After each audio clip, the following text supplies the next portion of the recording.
You open your inbox in the morning to see that you have a new Twitter follower with an unsettling screen name and an avatar that's even creepier.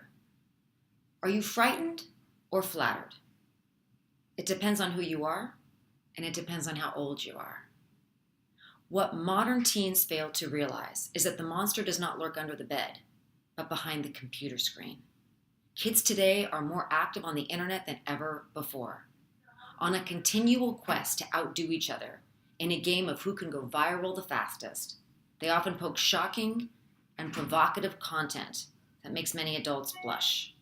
This barrel mindset is horrifying to those of us who have devoted our careers to trying to protect them. But great news for sexual predators who follow them online. The internet is a virtual playground for pedophiles who troll for victims in the same fashion they do in the community. Except online, meeting people is easier. Because predators can pretend to be anyone they want to be, and there's an endless supply of young people waiting to meet them. We warn our young people online, choose your friends carefully. Popular social media sites like Facebook, Twitter, and even LinkedIn are easy to penetrate and minefields of personal information that cyber predators use to infiltrate the lives of victims with the goal of offline exploitation. We warn young people to avoid allure by avatar.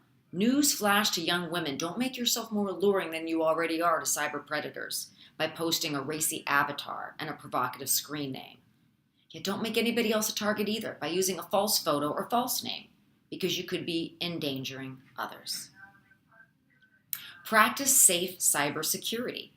These are tips for teens and young adults. Has your daughter accepted your Facebook friend request? Parents, that should be a requirement for them being allowed to use social media. And make sure you don't get unfriended. Does your teen use anything other than Facebook? Do you know? How savvy are you about the kinds of social media sites young people are using today? Do you know how to use them? If you don't, now's the time to learn. We have to become educated. In a generation where teens would rather text than talk, you will not hear any suspicious conversation because your kids aren't having any. You won't see it because they're incredibly protective of their device. That's where they're talking.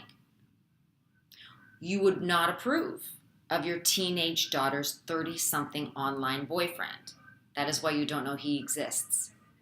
Neither does she. She thinks he's 16. Does she spend time in a chat room? Just because she can't see the lurker doesn't mean he's not in there.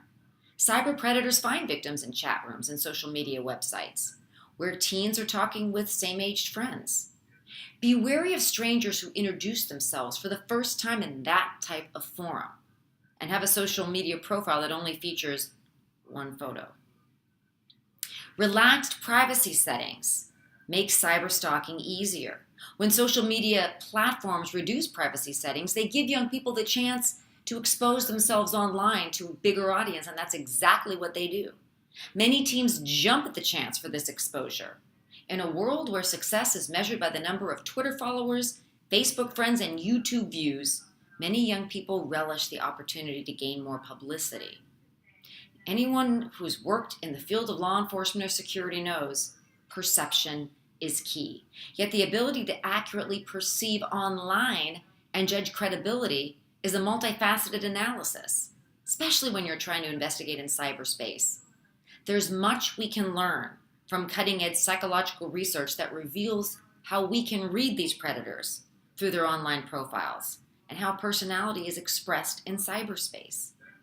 There are qualities that have been proven to be important red flags when judging temperament and credibility, and we can learn how to perceive them online. From avatars to tweets, digital footprints are often easier to follow than real ones. National Law Center wants to help you fight back. Let's help keep our young people safe.